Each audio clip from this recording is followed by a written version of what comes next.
thank you so much for joining us and welcome to the third episode of our talk series, where we explore the latest insight and advancement in privacy-preserving and trustworthy technologies. Today, we are honored to have Professor Aaron Roth, the Henry Salvatori Professor of Computer and Cognitive Science at University of Pennsylvania. Among other topics, Professor Roth's research focuses on the algorithmic foundation of data privacy, fairness, game theory, and learning theory. He is the co-author of The Algorithmic Foundation of Differential Privacy with Cynthia Dwork and The Ethical Algorithm with Michael Kearns, both of which emphasize responsible and trustworthy AI. Following his presentation, Andrew Trask will moderate a Q&A session. So, Aaron, thank you so much for being here with us today. Thanks for having me. All right. So, everyone knows at this point that machine learning is pretty cool. We're getting pretty good at predicting things. We're really good at predicting all sorts of things. The contents of images, so you can caption images, you can complete text prompts, you can decide whether or not it's a good idea to apply the brakes and how quickly. You can try to estimate the expected profit or loss from granting loans at different rates.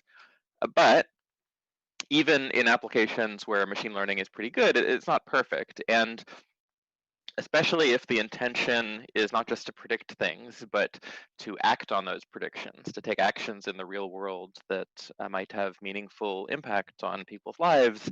We want to think about how the properties beyond sort of perfection, which is unobtainable, that we might want our predictions to have. So why don't we start by just sort of throwing out a laundry list of things we might want.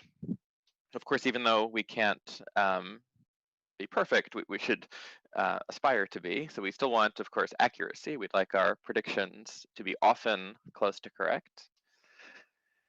And this is something OpenMined thinks about. We'd like our predictions to be privacy preserving in that the decision rule we use shouldn't depend in ways that are too sensitive or too disclosive about our training data. If you're taking action in the real world, you might ask that your predictions be fair. You have to think about what that means, and you have to think about, do you really mean your predictions, or do you really mean the actions that happen downstream of those predictions? And you've got to think about what fairness means, but people do this. You could think, for example, that the errors of the algorithm maybe shouldn't disproportionately harm one group over another. You have to think about harm. So already you can think about, already you can sort of see that the questions are getting a little bit fuzzier. We'd like our predictions to be robust. So there's this sort of idealized story we tell ourselves when we write papers and when we evaluate our algorithms on a test set, that sort of the future looks exactly like the past. Oftentimes you'll uniformly at random split the training set and the test set into two. But of course, the real world doesn't work that way. There's distribution shift of various sorts, and we don't want our predictions to entirely break down when the future differs from the past. That's something you could call robustness. People talk quite a lot about explainability. We want our predictions to be explainable. Of course, now we're getting into fuzzy territory here, like, what is an explanation? Who are we explaining things to? Are our explanations useful? And something that I want to zoom in on this talk that is sort of often used, I think, just as a high-level buzzword, is trustworthiness. We want to make sure our predictions are trustworthy. But what is that supposed to mean? Like, what is the promise inherent in our predictions that we are supposed to trust? And what I want to do for the next 50 minutes is kind of like, zoom in on this. Think about whether we can attach some formal meaning to this kind of guarantee. Okay. And spoiler alert, here's the sort of informal semantics I'm going to try to attach to the word trustworthiness, and as the talk goes on, we'll make this increasingly precise. But we are predicting something. We are, of course, cognizant of the fact that our predictions might sometimes be wrong. We're not perfect. But nevertheless, we would like to promise downstream decision makers that the right interface with which to interact with our predictions is to treat our predictions as if they were correct and act optimally as they would if the predictions were correct. They should trust the predictions and act accordingly. Okay, and we'll be more precise as we go on about what kind of promises we can actually sort of guarantee along those lines. But that's going to be like the high-level proposal here. Of course, like this is a very high level. We can sort of instantiate specific versions of this proposal with specific downstream goals. And we'll see that in doing so, we recover various kinds of guarantees for downstream decision makers. And sort of to contextualize all of this, the proposal is going to be based around a set of ideas related to the foundations of probability that go back a long way. In particular, notions of calibration and conditional calibration, and calibrating predictions to decisions. Okay. So I want to think about prediction for decision making. So, I want to think about a pipeline for prediction that has not just data. We start with data, and the data feeds into some predictive model, but I don't want to end the pipeline there. I want to think about what happens to those predictions and how they're actually used. Okay, those predictions are going to inform some downstream decision process, and I want that decision process to play a crucial role in the evaluation of whether our predictions are any good or not. Okay, so this is maybe like the high-level pipeline you should have in mind. And so, like, to start instantiating this, like, let's talk about what we mean by a downstream decision maker. So I'm going to define this in an abstract setting first, then we can talk about particular instantiations of it. But at a high level, a decision maker is defined by a few things. Okay, they've got an action space. These are the things they can do. Okay, these are their downstream decisions. So, like in a self-driving car application, these might correspond to, all of the, all of the levers available to the algorithm to manipulate the car in the physical world. In a simple lending application, it might be, do we grant a loan to this applicant or not? And if yes, at what rate? Now, we want to make decisions sort of that will have effects on the real world, but what those effects are depend on some underlying state, some decision relevant state that we don't know ahead of time at the time that we are choosing to act. And it is because we do not know this that we need to predict something. So the state space is the decision relevant state that we're trying to predict. And to sort of model what the goals of the decision maker are, we can model them as having a utility function. They've got some function that takes as input the action they choose to execute, okay, an action, but also the state of the world, and outputs a number that they would like to be big. The larger their utility, the happier they are. And the utility function can depend on their action in arbitrary ways, but I want to assume that it's linear in the state. And if you like, the thing we're predicting might be a distribution over outcomes. So the state might be a probability distribution. And here, linearity just means that what we care about is maximizing our expected utility. Okay, so some examples. Let's start with a really toy example. So let's suppose that I'm going on a trip, and I want to decide what kind of clothing to pack with me. And of course, what kind of clothing I want to have with me on my trip depends on what the weather conditions are going to be like when I arrive. And I don't know what that is. I might have predictions of it. I could look at a weather forecast, but those predictions are only probabilistic. So, for example, the state space in which we are predicting might be the set of distributions over different relevant weather events. The actions that I have at my disposal might be different pieces of clothing that I can choose to pack. And I might have some utility function which gives me high utility if I correctly map the weather outcome to the thing that I packed. Okay, so this would be an example in which the utility function is linear in the prediction as required in our setup, just because we're predicting a probability distribution and acting to maximize our expected utility, and expectations are linear. That's not the only thing that this can, this kind of formalism can model, however. So suppose we've got sort of a traffic routing scenario. Maybe the prediction space that we have is the set of all road congestions along some large road network. Here's the city of Philadelphia on the slide, but maybe this is, road congestions for the entire continental United States. And for me as a decision maker, well, there's somewhere I start from and there's somewhere I need to go. Maybe I'm driving from home to work. And so my action space is the set of all routes in this graph, in this road network, or the set of all ways that I can choose to drive from home to work. And maybe what I want to do is I want to minimize the travel time. So, maybe my travel time will be the sum of the congestions along the roads along the path that I choose. Okay, and so what I want to do is minimize that or maximize -1 times that.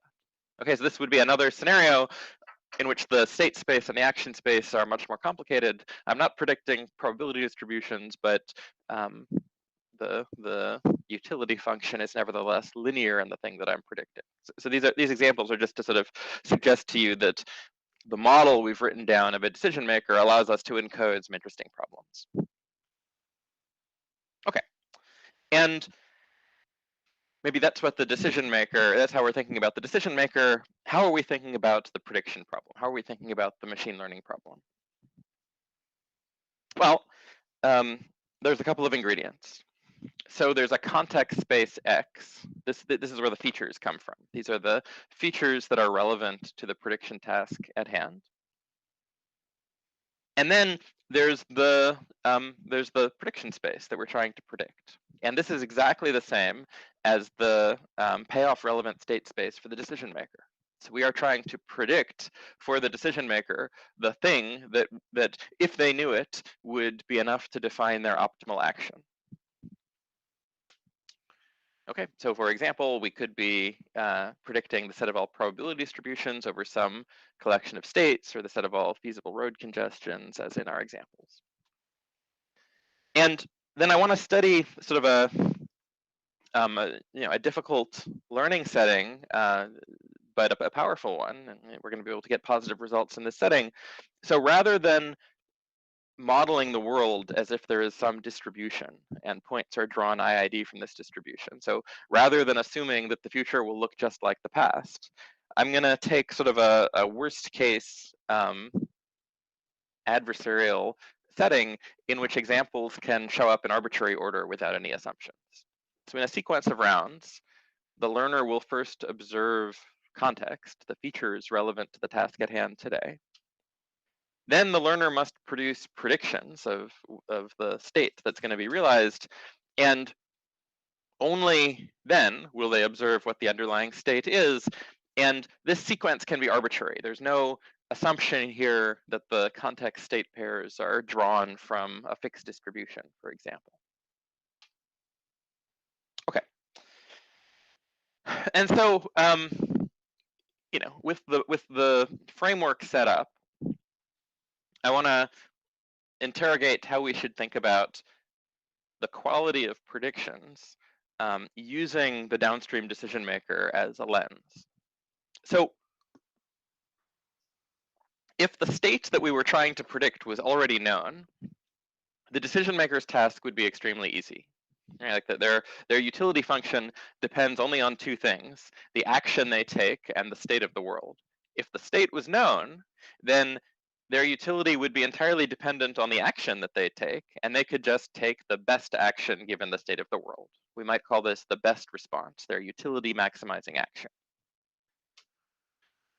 The difficulty that they face is that they don't know what the state of the world is. They need to act before the state of the world is known. And what they have instead of correct knowledge of S is our prediction of it. They have our prediction of the state of the world. And the question I want to ask is it a good idea for them to pretend that our prediction is correct and act accordingly?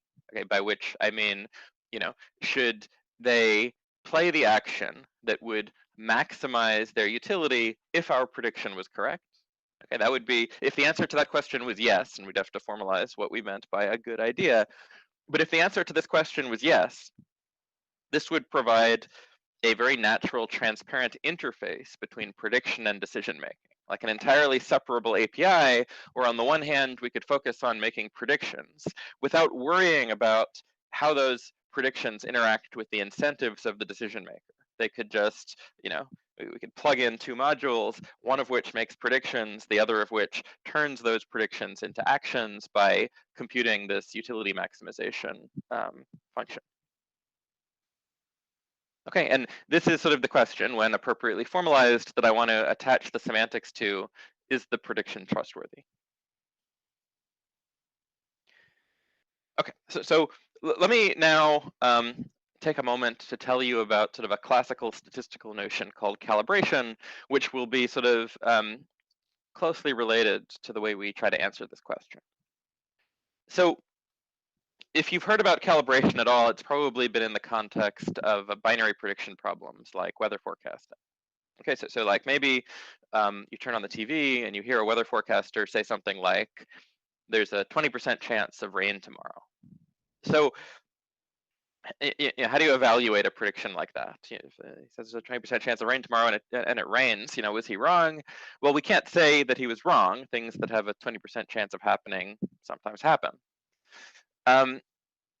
But so it's very hard to evaluate like a single probabilistic forecast in isolation. But if we turn on the TV every day and we see that every single day the weather forecaster makes some prediction and then we observe the outcome, we can start to evaluate the sequence of predictions.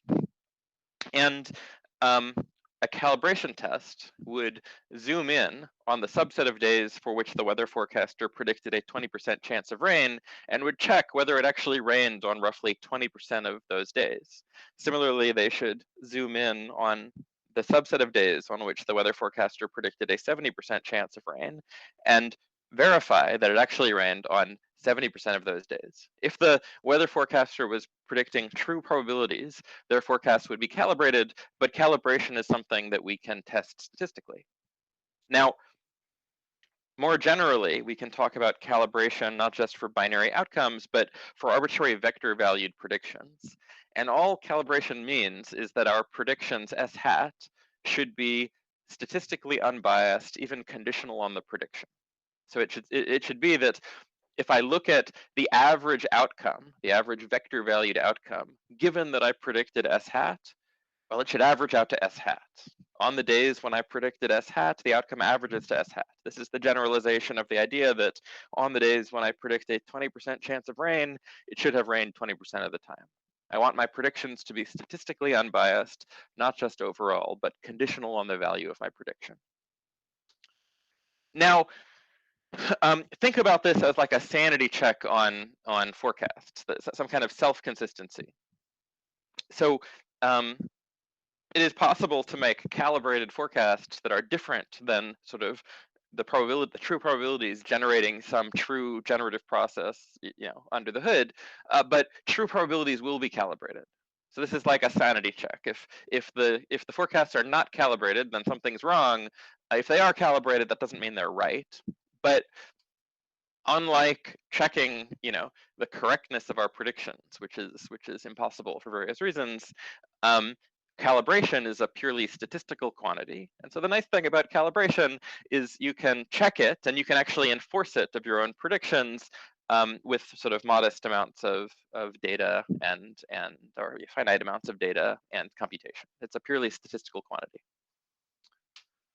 Okay, and why are we interested in calibration? Well, calibration is a nice interface between prediction and decision making in the sense we have been discussing. It turns out that it is a good idea to trust calibrated forecasts and act accordingly.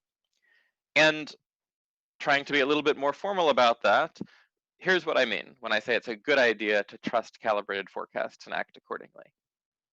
I claim that suppose I'm making forecasts S hat, and I promise you that they're calibrated. Well, you, the downstream decision maker, need to decide how you're going to translate these vector valued forecasts that I'm making into like concrete actions that you're going to take.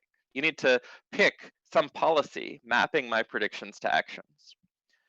Now, one thing you could do, sort of the thing I would like you to do, is to trust my predictions and act accordingly. You could play the best response policy that maximizes your utility under the presumption that my forecast was correct. But that's not the only thing you could do. You could pick any other policy that you like, mapping predictions to actions. And if the forecasts are calibrated, then I claim that a property that they have is that acting according to the best response policy, that is, trusting the predictions and acting accordingly, is uniformly better than any other policy you could play mapping predictions to actions. And the only thing we needed to know was that the forecasts were calibrated. So calibration is sufficient to guarantee that trusting the forecasts and acting accordingly is the best policy you could possibly play out of all of the policies mapping my forecast to actions, and therefore you don't need to think very hard about what to do. You just trust the forecast and act accordingly. This is such a simple theorem that I'll just prove it for you. This is, this can be the only proof in the talk, but the equations are going to appear on this line, and I'm not going to run out of space. This is a really simple statement. So let's just think about what it is we want to prove. We want to say, look, when I look in expectation over the joint distribution of my forecasts and the outcomes of the utility that the decision maker would get if they played the best response policy to what I predicted, but what was realized was the real outcome. So they're responding to my prediction, but their utility is of course computed with respect to the real outcome. Well, I can, if I like, break apart this expectation into a nested series of expectations. First, I take the expectation over my forecast, and then I take the expectation of the outcome conditional on my forecast. Now, remember, we're looking at utility functions that are linear in the outcome, right? That, like, for example, I'm predicting a distribution, and the decision maker wants to maximize their expectation over this distribution. And so when I'm taking the expected outcome conditional on my forecast, because the utility function is linear, I can bring the expectation inside the utility function. Now, what calibration promises me is exactly that on the days when I predict S hat, the expectation of S is S hat, right? The predictions are unbiased, conditional on the predictions themselves. So the expected outcome conditional on having made a prediction S hat is just S hat. But now we're looking at a decision maker who is best responding to the prediction S hat, but now the outcome really is S hat. So like by definition of best response, the best response policy is better than any other policy mapping predictions to actions, because definitionally, when I was right about the prediction, as I was in, by the time we get to this line of derivation, the best response policy is the one that maximizes utility. Okay, and then we can unwind all of these equalities in the reverse direction and find that, again, indeed, I was better off playing best responses than doing anything else. Okay, so calibration has this very nice trustworthiness property that I think the right way to think about it is as a transparent interface between the two problems of, on the one hand, prediction, and on the other hand, decision making. If the predictions are calibrated, you can just kind of snap together a decision making module that assumes it's taking in correct state rather than predicted state, and you get this optimality guarantee. Okay, so like, are we done? Like, should we just like, embrace calibration and call it a day? Well, predictably, there's good news and there's bad news. So on the one hand, like, calibrated predictions mean what they say, like they are self-consistent. And as we just saw, in this formal sense, trusting them is better than any other strategy mapping predictions to actions. And that would maybe like maybe you're worried that calibration has these great properties, but in these sort of sequential adversarial environments we've been talking about, maybe it's impossible to produce calibrated forecasts. But no, like it is possible to produce calibrated forecasts in even sequential adversarial environments. This is sort of a classical result that dates back to Foster and Vora in the early 90s.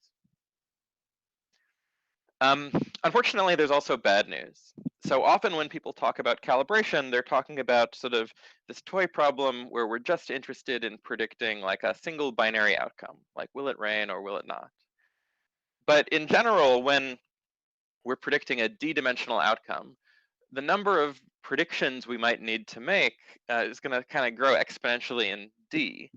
And the algorithms that we know of for making calibrated forecasts in adversarial environments have computational and statistical complexity that grows exponentially with d, which means both that the algorithms have like exponential in d running time every iteration, and that it will take sort of an exponentially long time for the calibration error to become small.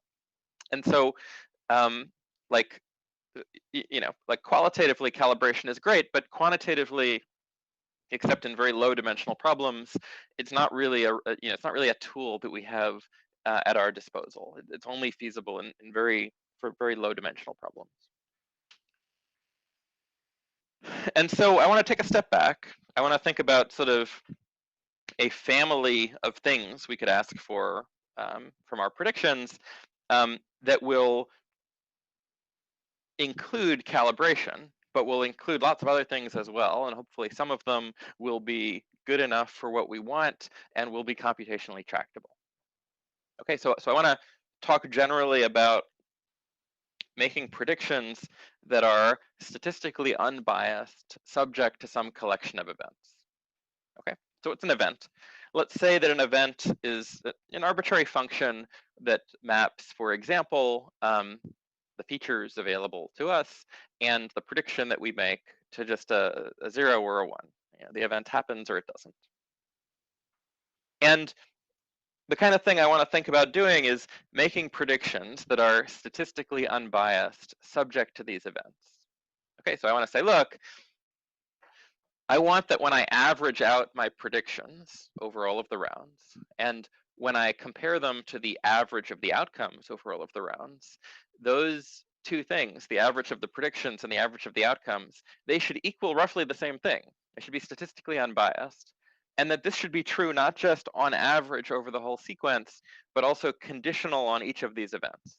For each event that I care to be unbiased with respect to, I should be able to sum up over just those days in which the event was true, and still I want the average of my predictions to be equal to the average of the outcomes.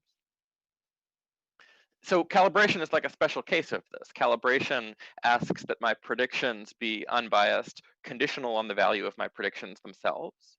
Of course, the difficulty here is that if I have exponentially many predictions because I'm predicting in some d-dimensional space, there's also going to be exponentially many conditioning events.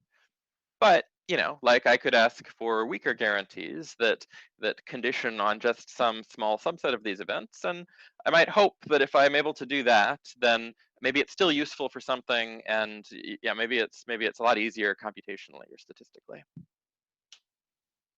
Okay, so the question I want to ask is, we've got this thing that we might shoot for, which is calibration. It's got this remarkable property allowing us to relate prediction and decision making, but it seems like it's hard to obtain in high dimensional spaces. So, like, can we find a problem that corresponds to making predictions in a high dimensional space, but maybe that are unbiased, subject only to like a modest number of conditioning events, not all of the calibration events, that allows us to do this in a computationally efficient way, but such that these predictions are still useful for something. Like maybe they have a lot of the nice properties of calibration, maybe not for all tasks at the same time, but for like particular tasks that we might design our algorithms around. Okay, so that's sort of the question I want to ask here. And of course, the answer is going to be that there is some stuff we can do. And so let me give you, an example. So suppose I've got not just one downstream decision maker, but I've got a bunch of them. Okay, maybe like maybe I'm a cloud provider of machine learning as a service, I don't have just one customer. I've got like a lot of downstream customers. They each want to use my predictions to solve their own optimization problem. Okay, so I've got a bunch of utility functions. Like remember, what I want is that the sense in which my prediction should be trustworthy for all of these decision makers is that they should feel safe just trusting my predictions and acting accordingly, best responding to them. Okay, so maybe a salient set of events for me to look at is the events that correspond to the prediction that I make causing one of these downstream decision makers to take some particular action. Okay, so like maybe here I am deciding what to pack with me on my trip. I hear these weather forecasts, but like maybe from my point of view, like there's not really a actionable distinction between a 95% chance of rain and a 90% chance of rain. Maybe in either case, maximizing my expected utility, I'm going to pack my umbrella. Okay, so like the idea here is to condition on only those aspects of the prediction that are actionable for some downstream decision maker, and to sort of smooth over and ignore anything that's not actionable. So in particular, like what I want to condition on is whether the prediction that I make causes one of these downstream decision makers to take a particular action. And for each action they could take, and for each downstream decision maker, there's another event that I care about.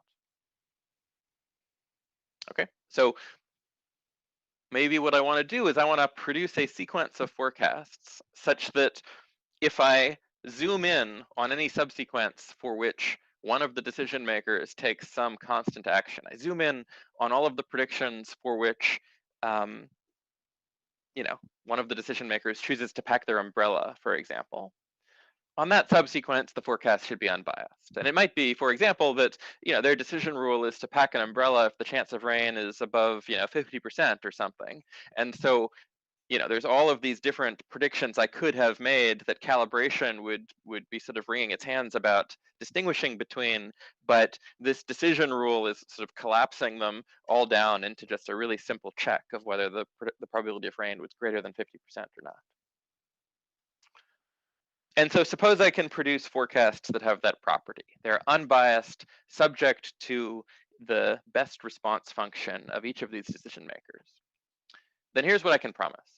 I can say, look, for each of the decision makers, I'm gonna broadcast my predictions. I'm gonna offer my predictions as a service. And now,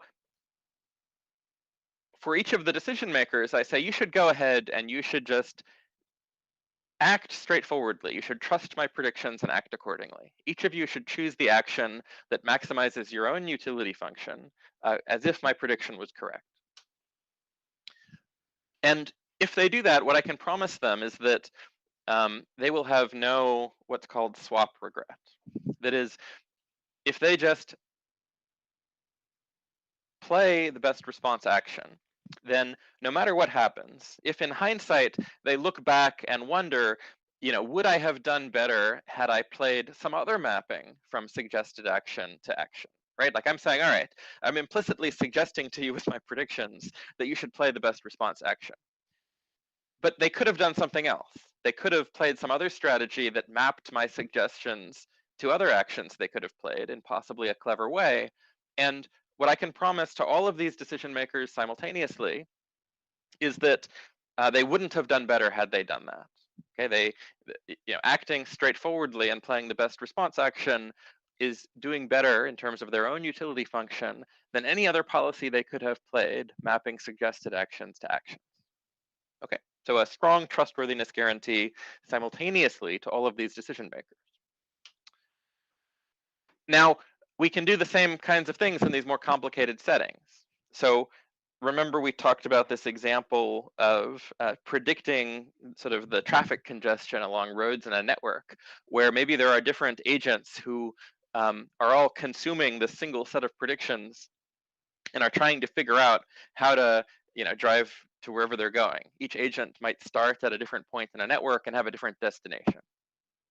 So this is an instance of what's called an online combinatorial optimization problem, where what I've got are some set of base actions, like roads in a network. But the actions that are actually available to the decision makers are not just single base actions, but are structured subsets of those actions. So like the individual base actions are traversing, roads in a network, but I would like to drive all the way from my house to my office. And so the actions available to me are all of the paths in this network that start at my house and end at my office. And these paths correspond to subsets of the roads. And so the prediction that I'm making is sort of what is the cost of traversing each edge in this road. And again, the agents have utility functions, which are the sums of the congestions along the edges that the sums of the congestions along the edges that they have to traverse when they play one of their actions, when they take some path from their home to their office.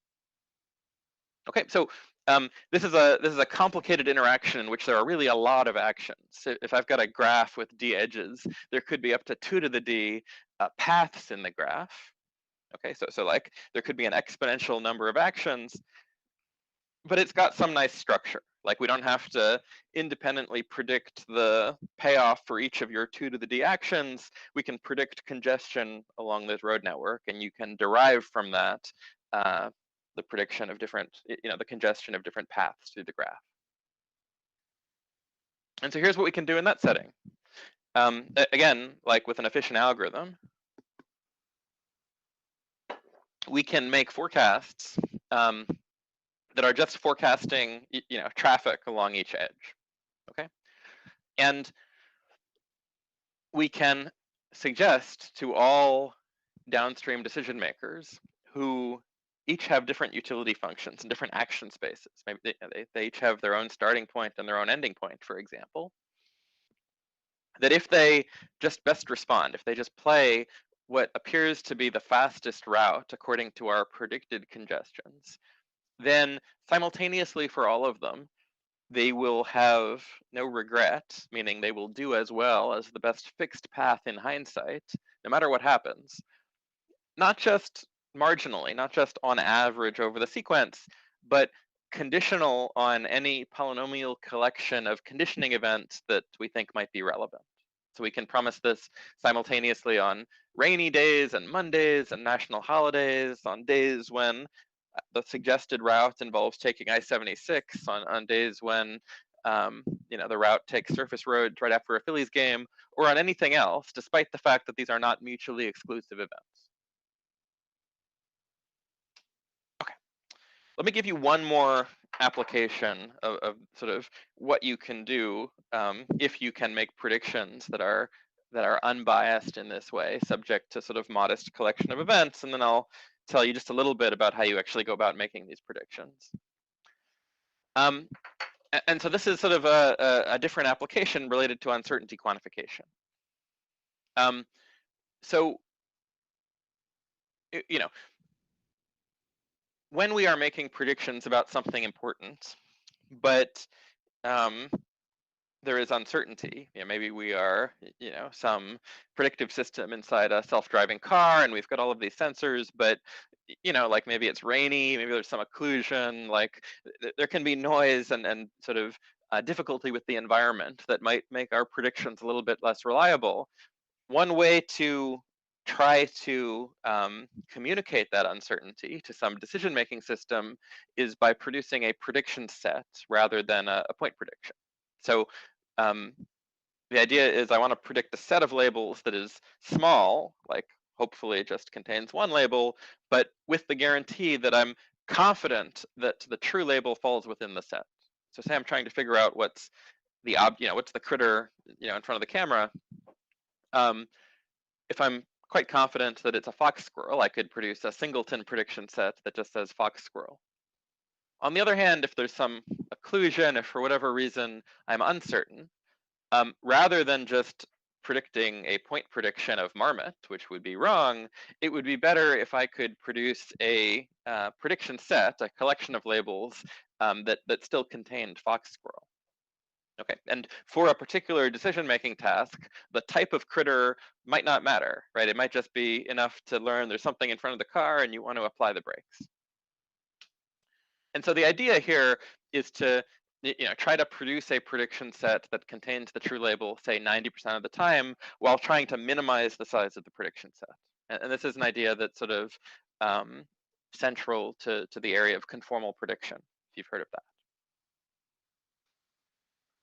Now, like, how can you solve this problem of finding the smallest prediction set that contains the true label, say 90% of the time?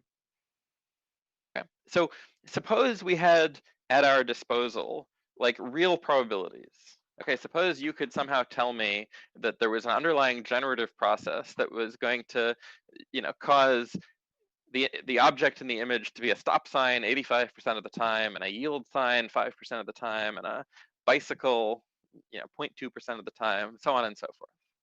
Okay, if you gave me these real probabilities, then there would be an extremely simple algorithm that I could use to provably produce the smallest prediction set consistent with this goal that I contain the label 90% of the time.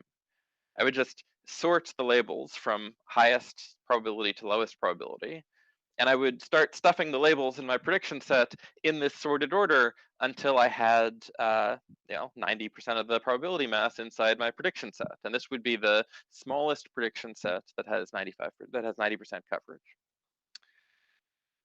Now, neural networks, if I train a neural network to solve an ImageNet task, it will produce numbers that look kind of like probabilities, right? They'll be non-negative, they'll sum to 1, but they won't be probabilities. And if you try doing this, like, it won't work. Now, it turns out, like, just as in sort of the previous section of the talk, if our sort of activation scores were fully calibrated, it would work. But calibration, as we said, is hard, especially in 1,000-dimensional feature spaces. But again, like, if we think about this particular problem, we can think about like what aspects of the probabilities we actually need to look like probabilities, and sort of throw away everything else, and maybe that'll make the problem easier. So in particular, like, when we are producing prediction sets in this way, like, the relevant events are that when I construct a prediction set by sorting the class scores from highest to lowest and stuffing them in my prediction set until they add up to 90%, the relevant event is whether a particular label ended up in the prediction set or not. If I have k labels, there's only k such events instead of 2 to the k such events that I would have for calibration. And what you can do in this way is produce calibrated class scores that aren't fully calibrated, but are calibrated with respect to this task of producing prediction sets. That means that the class scores will be just as good as real probabilities for producing prediction sets. It really will cover the label at the target rate. Now, I want to zoom in on this question of like whether coverage in this sense is good enough, that we cover the label for 90% of predictions that we make. Okay, and so let's think about sort of a cartoon example involving a patient and a doctor. So suppose we're trying to predict something. We say, given your features X, our model predicts your blood oxygen level in 24 hours time will be something, f of X. And maybe as a result, we're going to decide on some action. We are not going to admit you to the emergency room. Well, the patient might wonder about the uncertainty inherent in this prediction, and one way the doctor could answer that question is by expressing a prediction interval. They think that maybe 95% of the time the blood oxygen level will fall within some range, and maybe for everything in that range, not admitting the patient to the ER is the right decision. But what does this prediction, what does this kind of uncertainty quantification actually mean for this particular patient? Well, like, if the patient is trying to use these predictions to make decisions, then what she really hopes is that this probabilistic statement is about her as an individual, that it is sort of a statement about what her blood oxygen level will be, conditional on her features, where the randomness is somehow over the unrealized or unmeasured randomness of the world. But for any kind of guarantee that you get, using sort of statistical methods, that's not going to be the promise. We can't say anything about any particular individual. We can only make promises over averages of people. And what these kinds of guarantees promise are something much weaker. They're marginal guarantees. They promise that our prediction set will contain the true label for 90% of patients for whom we make predictions. And this is a substantially weaker guarantee. So, why might the patient not like this? Well, the patient might be concerned that since this promise only holds on average over patients, maybe the machine learning algorithm has just failed to learn about something medically relevant about a group of patients that the current patient is a member of. Maybe systematically, the machine learning algorithm fails to cover the label on this class of patients and sort of makes up for it and still satisfies this average guarantee by just over-covering on people who aren't in this subset. Okay, so like, for example, if this medically relevant demographic group makes up less than 5% of the population, then this offers no promise at all to people from this population. The algorithm could just always be wrong on these patients. And so, of course, the patient could ask, what about for people like me? But the difficulty is that there are many ways of grouping people like you, and they're sort of not mutually exclusive. So the doctor could say, well, for African Americans under the age of 50, the 95% prediction interval is from A to B. And for women with a family history of diabetes, the 95% prediction interval is from C to D. And for people with egg allergies that have no history of smoking, the 95% prediction interval is from E to F. And our patient could be a member of all of these groups, and consistent with the guarantees of a marginal prediction interval, like A to B, for example, could be entirely disjoint from E to F. So it's not at all clear what our patient should do with 3 different predictions of this sort. So what would be better is if we could make just a single prediction for this patient. We don't produce 5 different prediction intervals for each group that this patient's a member of that we think might be medically relevant. We just produce a single prediction interval, but we would like to be able to promise that the predictions, we would like to be able to promise that we get the right coverage, that we cover 90% of the labels amongst the predictions we make, not just on average over everybody, but simultaneously conditional on each of these medically relevant demographic groups, despite the fact that our patient is a member of many of them that are not mutually exclusive.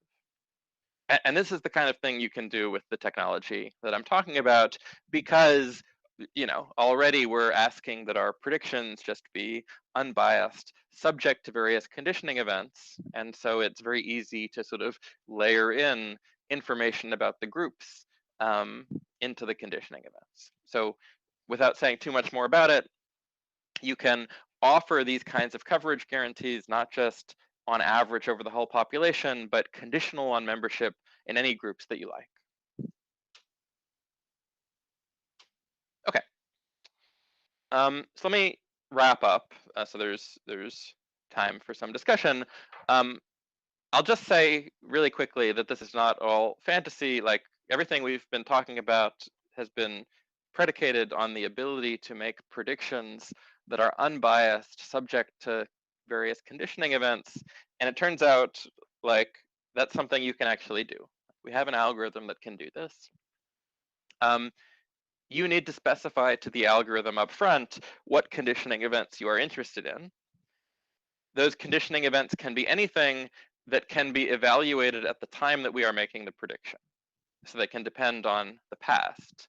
They can depend on the features available for the individual we're making a prediction about today, like which medically relevant groups they're a member of. They can even depend on the prediction that we make, just as the calibration conditioning events can. The only thing they cannot depend on is the future. And the statistical complexity of this problem, sort of the rate at which the bias tends to zero, grows only very mildly with the number of conditioning events we care about, only logarithmically. Okay, so we can condition on lots of stuff. The bottleneck is computational. The running time of this algorithm is polynomial in the number of conditioning events. Okay, so computationally, you can do it for modest numbers of events, but not truly enormous ones.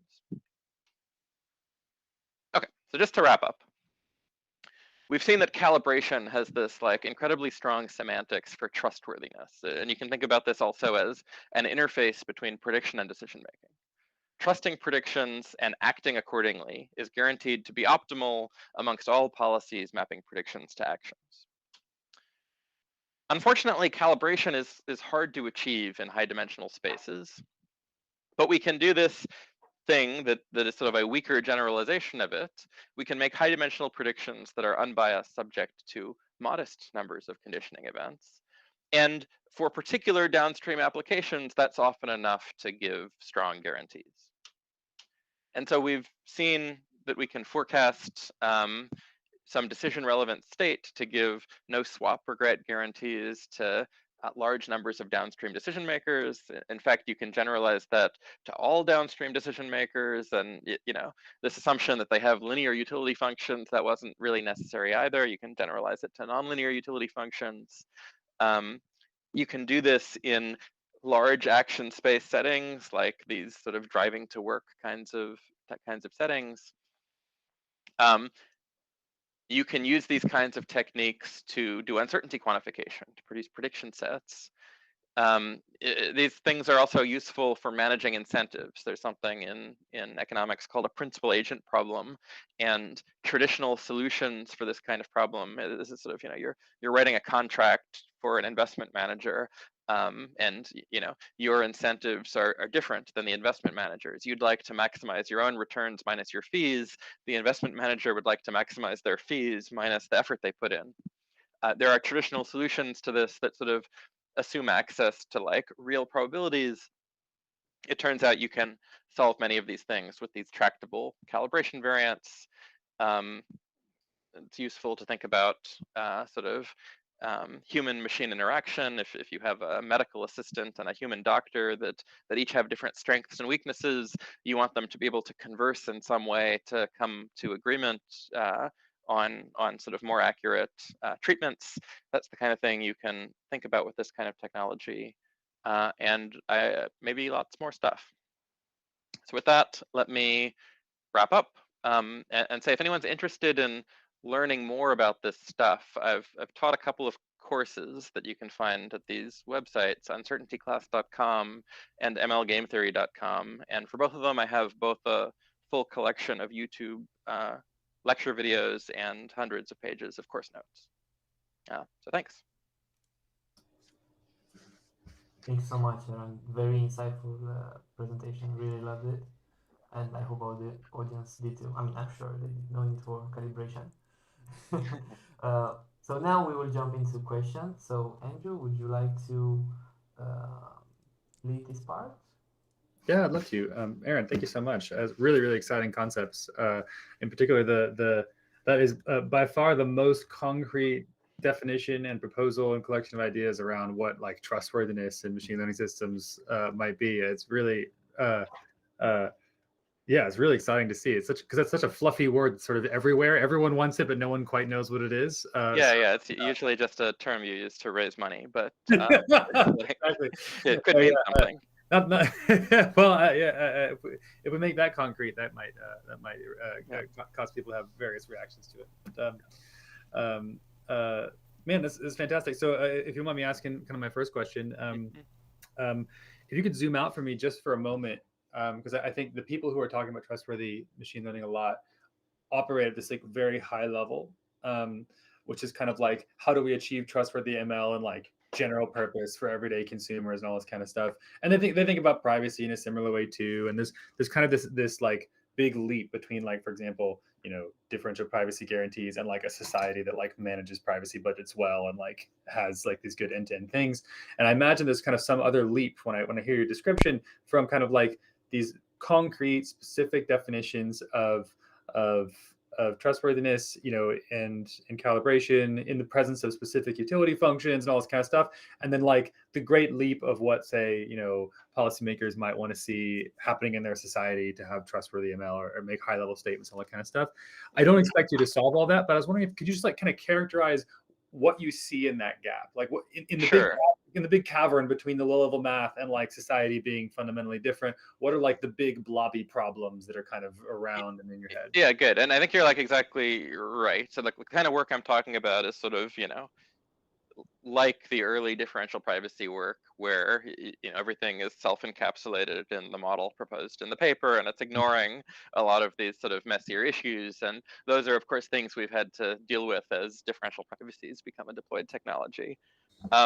Yeah, so like amongst the simplifying assumptions are that, first of all, you can write down a specific utility function that tells you as a, like as a function of what you do and the outcome, exactly, numerically how happy you will be.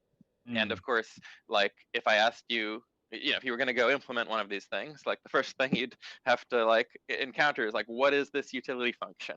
And coming up with like a quantitative utility function, I think, is a non-trivial ask. I've also been sort of abstracting away the prediction problem as directly predicting like a distribution over actions, a distribution over outcomes, which I think for simple machine learning problems makes sense. Like if we're in a multi-class classification problem, like an ImageNet kind of setting, that is already the form of the prediction. It's like a vector of activations that's are non-negative and sum up to 1. But, like if you start talking about like language models, they are making extremely unstructured predictions.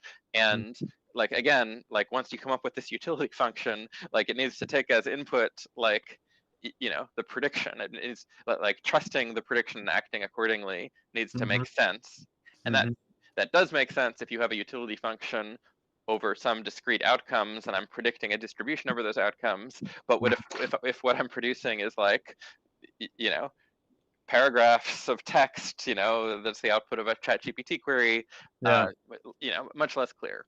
So that is all to say, like, this is theory that's being developed in like a stylized world that I think is not entirely different from what the real world looks like, but like these are each specific, non-trivial gaps that you need to think about if you wanted to make this real. Can I ask a follow-up question about that? And maybe I'm kind of like just feeling in the dark to kind of characterize how this might shape up in the future.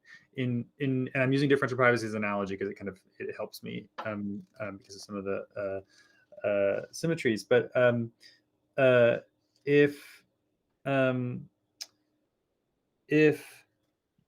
in differential privacy, the world kind of compressed around this one particular formalization of problems. It was around linkage attacks, which created this kind of really big bridge, like lots of real world kind of negative utility conceptions that people were thinking about. Do you see any kind of like bridges that are like that, like clusters of problems that people are going to really end up latching onto when they kind of go to deploy these things or think about these things or kind of lobby for these things to be the way that we keep up with this in the real world? Yeah, I mean, I think like this interface, this idea of an interface between prediction and decision making is going to be really important as we start developing complicated systems that are going to have different components and are actually, needing to take action in the real world, right? Because you don't want to like have to develop every whole system from scratch. Like you'd really like to have, predictive components that you can sort of plug and play in different settings, maybe by just changing like, the decision-making component. But like, if you don't have this trustworthiness property where sort of the best thing to do is to act as if the predictions are correct, then it's not clear you can do that in some useful way. You might need to sort of retrain the whole decision-making pipeline from scratch. And similarly, like uncertainty quantification is really important. Like if you think about applications like autonomous driving, where, like if someone's accelerating sharply behind you, you might yourself want to like, accelerate sharply to avoid a collision, but, not if there's a kid in front of you. And you know, like these predictive systems are never telling you anything about what's in front of you or behind you with certainty. And so there's this just inherent need to like modulate your actions based on the uncertainty you have and the sort of variance in the range of good or bad outcomes that can occur as a function of your actions. And so thinking about all of these decision-making pipelines where sort of probabilistic uncertainty is like a first order design decision, I think is also going to be really important. And so, you know, those are the things that I think will make it worth bringing these kinds of technologies to practice, even if, you know, there are some non-trivial gaps at the moment. Brilliant. That's excellent. Well, thank you so much for taking the time. We fortunately don't have too many, or we have too many more questions and not enough minutes to roll through them. But yeah, thank you so much for taking the time to spend with us, and really insightful talk that definitely changes how I think about trustworthiness in ML, which is a big deal for me. So great. Well, thank you for having me. Yeah, absolutely.